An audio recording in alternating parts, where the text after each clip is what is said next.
We all know that learning English takes a lot of time, effort, and sometimes money. And that's why I've partnered with Lingoda to bring you all an amazing deal. Lingoda are offering Thinking in English listeners the opportunity to take part in their language sprint.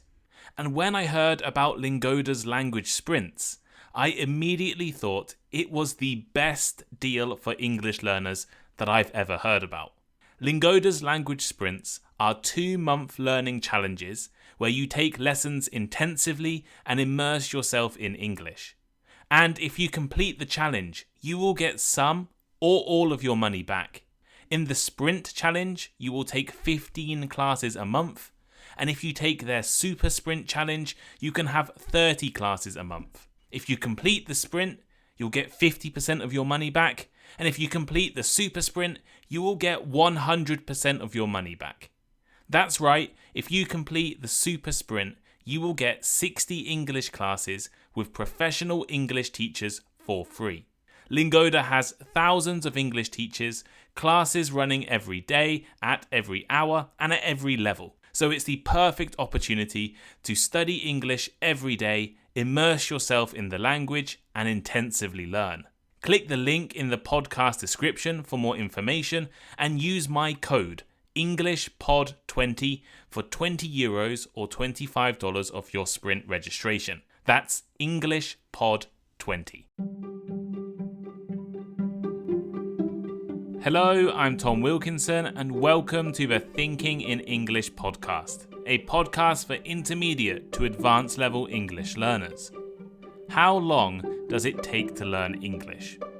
I'm sure every single person listening has thought about this question before. Today, let's look at why we want to learn quickly, what it means to have actually learned English, the official estimates for length of time to learn a language, and some factors that can affect the length of time you will spend studying. You can find the full transcript of today's episode with the vocabulary list over on the Thinking in English blog. Here is today's episode. Learning a language is exciting, rewarding, and can open up new opportunities. So it's no surprise that many of you want to learn English as quickly as possible. Last month, I released an episode on the 10,000 hour rule. The idea it takes 10,000 hours of practice to become a master at a skill. And in response, I had so many comments and messages talking about how long some of you have been learning English. I think responses varied from a few months to 40 or 50 years. And if you look online or on social media, you will see many resources marketed with the idea of learning English quickly. I found hundreds of articles online titled "Learn English in 30 Days" or something similar. Now, you need to know that most of these are lying to you. They just want to sell you a book or a course or classes. But it demonstrates just how obsessed we are today with learning languages quickly. Well, why is this? In today's fast-paced world, instant gratification has become normal. We're used to accessing information instantly and achieving our goals with minimal effort. Naturally, this mindset spills over into language learning. Many of us hope to see rapid progress and become proficient speakers in a short amount of time. Social factors also contribute to the desire for quick language acquisition. The increased interconnectedness of the world through globalization and travel has sparked a growing interest in learning languages. More people want to communicate with others from different cultures, expand their career opportunities, or simply travel in a new country easily. Consequently, the pressure to learn a language quickly has intensified. Despite the fascination with fast language learning, it is important to address some misconceptions that can lead to unrealistic expectations. Learning a language is a complex process that requires time, effort, and consistent practice. Unfortunately, promises of learn a language in 10 days or master a language in a month can mislead you, can mislead all language learners, and sets you up for disappointment. Language learning is a gradual journey, and progress varies from person to person. Each language has its own unique features, including vocabulary, grammar, and cultural nuances. These factors influence the time it takes to achieve fluency. Understanding and accepting this reality is crucial for maintaining motivation and avoiding frustration. To understand how long it takes to learn a language, it's essential to explore what it means to have learned a language. Language learning is a dynamic process with various different levels of proficiency. Even in your native language, you are still learning and improving every single day. When a textbook is titled Learn English in 30 Days, what does learning English actually mean? Well, language proficiency encompasses the ability to effectively communicate and comprehend in a particular language. It involves acquiring skills in listening, speaking, reading, and writing. Proficiency allows you to engage in conversations, express your thoughts and emotions, understand written and spoken English, and navigate various cultural contexts. Attaining proficiency in a language implies you have a solid grasp of its grammar, vocabulary, idiomatic expressions, and cultural nuances. It means being able to convey your ideas accurately and fluently, adapting your language to different situations, and understanding the subtleties, the small, interesting features of the language. One aspect often associated with proficiency is fluency. Fluency refers to the ability to communicate effortlessly and smoothly in a language. It involves speaking easily, with ease, using appropriate intonation and rhythm, and expressing yourself without constant pauses or hesitations. Fluent speakers can understand and respond to others in real time, enabling effective and natural communication. However, it is important to note that fluency can vary across different language domains and contexts. For example, fluency in informal conversations might be different from your fluency in professional or academic settings.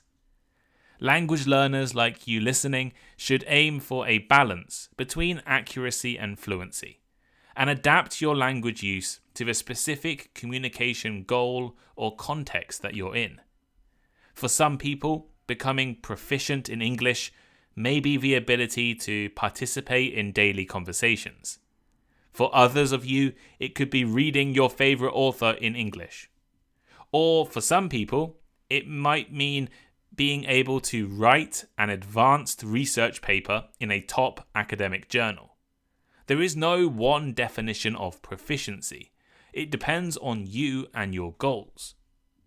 Language mastery represents the highest level of language proficiency, characterized by near-native or native-like command of the language. Achieving language mastery not only involves linguistic accuracy, but also cultural factors.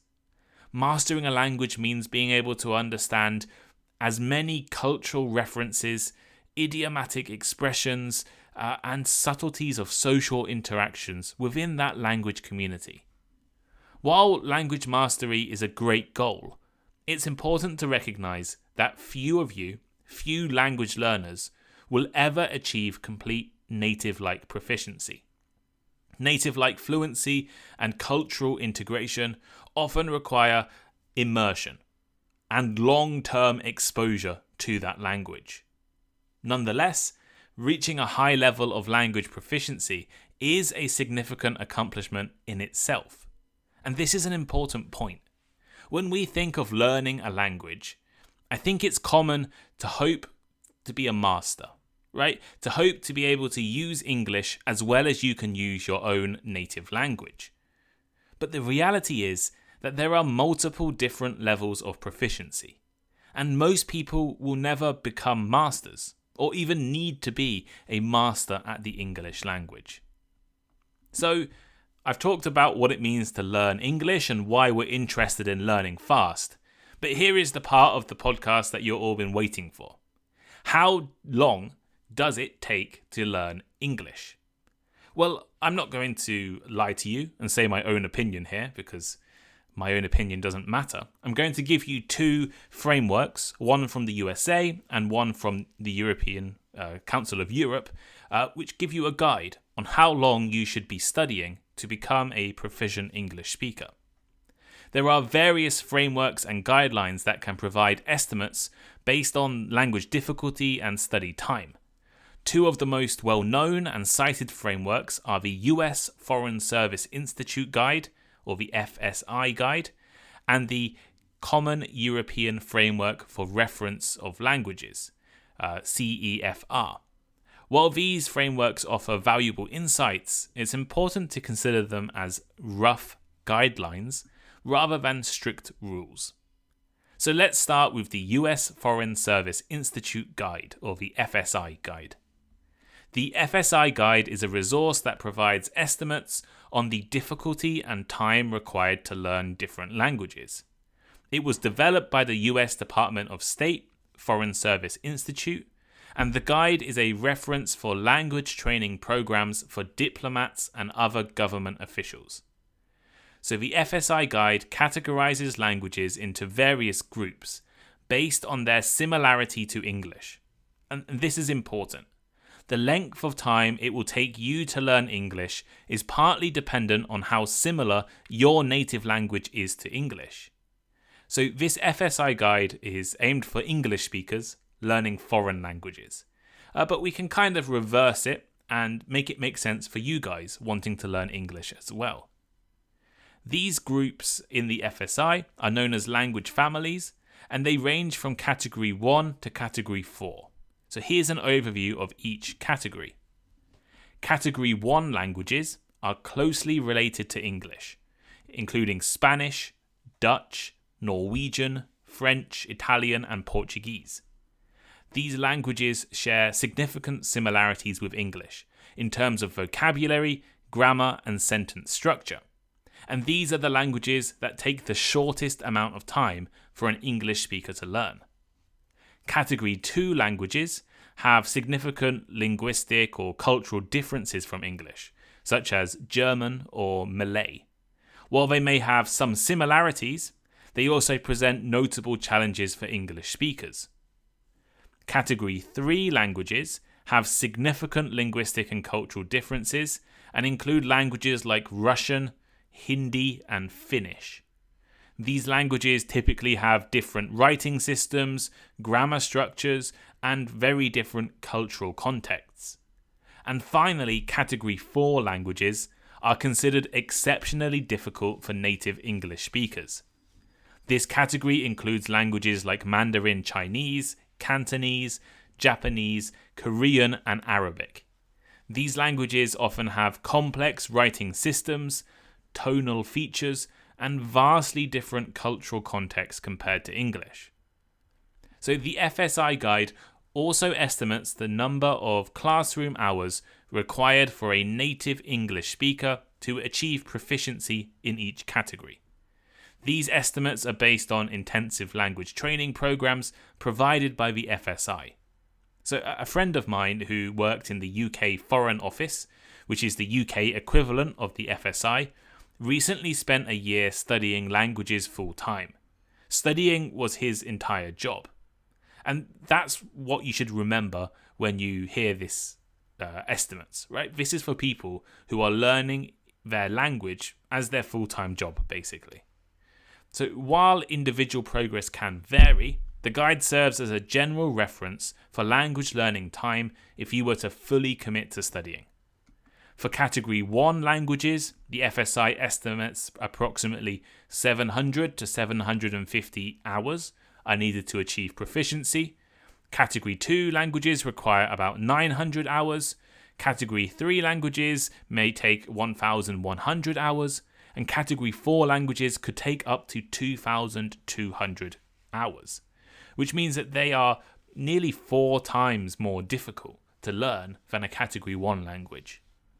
So again, it's important to note the FSI's guides and estimates are based on full-time intensive language training, which might not be relevant to you. And there are numerous factors outside of length of time studied that can have effects on your learning speed. However, if you want to take a deeper look, I've put links in the transcript, and you can have a look at where your language fits in the categories. But I'll talk a bit more about what it means later on in the episode. But now let's take a look at the other guide, the Common European Framework of Reference for Languages, or CEFR. The CEFR is a widely accepted framework for language proficiency recognized across Europe and beyond. It provides detailed description of language levels ranging from A1, meaning beginner, to C2, meaning proficient. Each level outlines the skills and competencies learners should possess, such as listening, speaking, reading, and writing, at a particular stage of language learning. The CEFR also suggests approximate study times for each level. For example, reaching an A2 level might require around 180 to 200 hours of study, while achieving a C1 level could take 600 or 800 hours or more. These study times can serve as general estimates, but again, it's important to remember that your progress will vary based on various factors. Both the CEFR and FSI guides are based on hours studied, but it is up to you to decide how many hours you want to study in a day. I mentioned the friend of mine who was a diplomat in the UK. His full-time job was learning a language, so he could study for around 7 hours a day with some of the best teachers in the UK. But for many people, most of you listening, you may only spend 1 or 2 hours a week studying. So it's going to take a lot longer for you to reach your targets because you're not studying as intensively and you're not immersing yourself as much.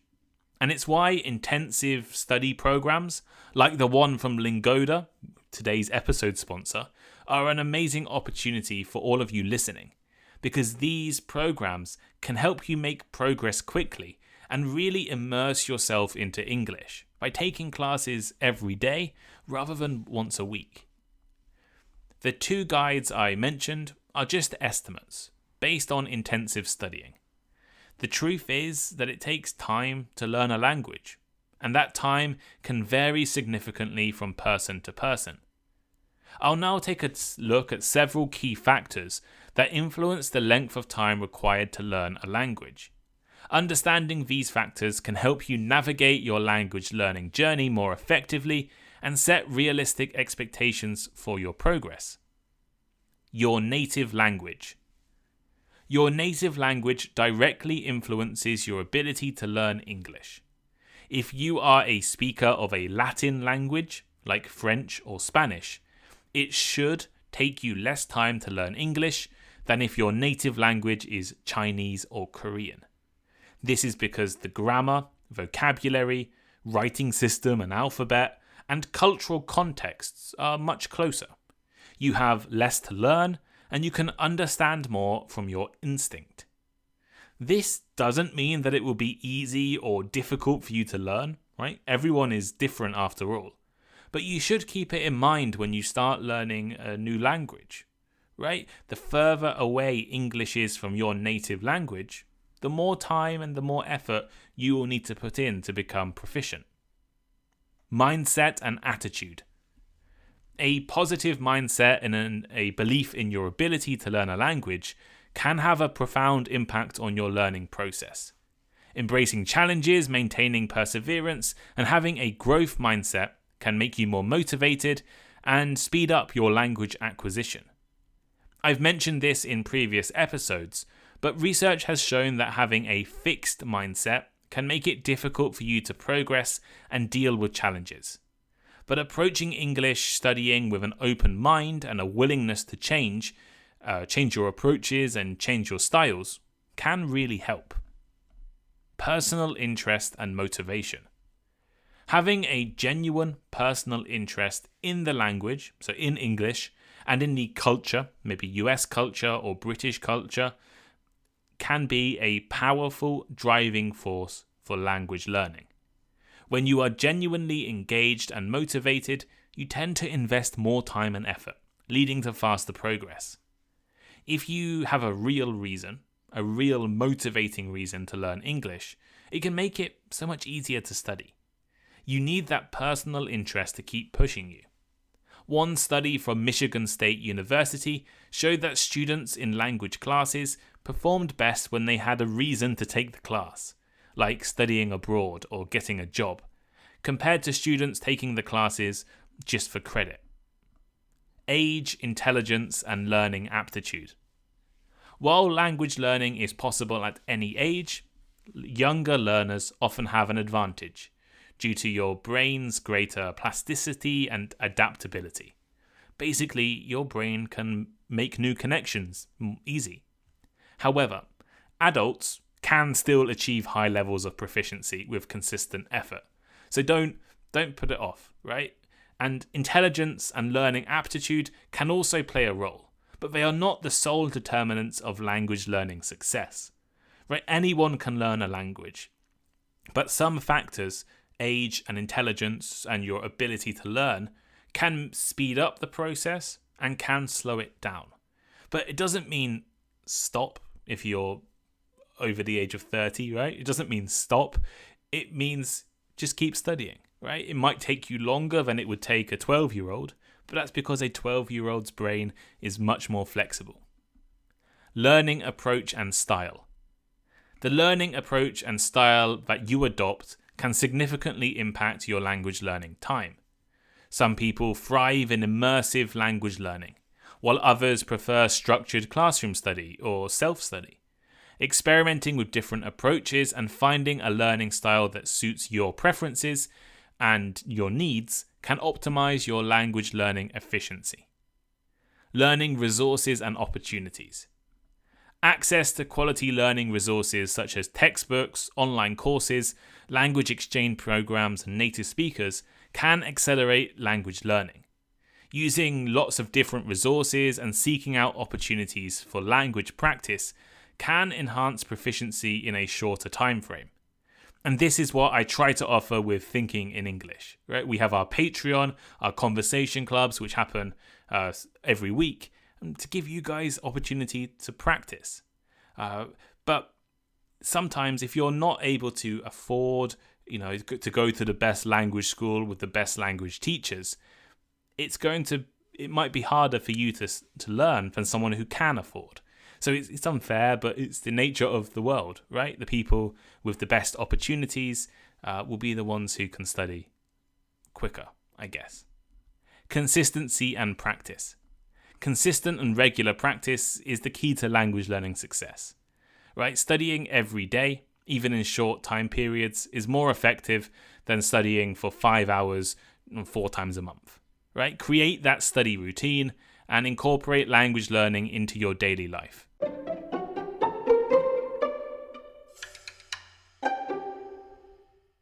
So here is today's final thought. The fascination with fast language learning is fueled by our desire for instant gratification and the pressures of our globalized world. However, it's crucial to address the misconceptions and unrealistic expectations that surround this obsession with learning quickly. Learning a language is a gradual journey that requires time, effort, and consistent practice. It's important to set realistic goals, embrace the different levels of proficiency, and understand that language mastery is a continuous process. So stay motivated, enjoy that journey, and remember that every step you take brings you closer to becoming a proficient English speaker, even if it doesn't feel like it right now. Keep practicing and you'll see progress in due time. But what do you think? How long do you think it will take you to learn English or to reach your desired level of proficiency? please let us know, right? Leave a comment on Spotify, leave a comment on the Thinking in English transcript, or reach out to me on Instagram. If I remember, I'll put a poll on Instagram and you can all vote in that poll as well. My Instagram is Thinking in English Podcast. Also, you can follow YouTube, Thinking in English Podcast. And of course, you should leave a rating for the podcast. I've not been reminding you guys to do that, but on Spotify, you can leave a rating, and I hope you can all give me a 5-star rating for the show. It really, really helps to get people discovering. Thinking in English is one of the highest rated English learning podcasts on Spotify, but I want to be the highest. I don't know who's number one at the moment, but I want it to be me. I want it to be Thinking in English because you guys are the best. So go leave me a rating over there. And once again, thank you to Lingoda for sponsoring this episode. Lingoda approached me, and when they offered the language sprint promotion, that's the perfect thing to talk about in this episode, because it really is a great opportunity for you guys to take English classes every day and really immerse yourself in the language and speed up your language learning process. So there's the link in the description of the podcast, or you can message me and I'll send you it as well, and my code as well. There's a few different codes you can use, but I think the one for this time is EnglishPod20. So if you use that on Lingoda's website, you'll be able to join their sprint, get a discount, and then get all your money back at the end as well. So thank you for listening today, and I'll speak to you all next time. Goodbye.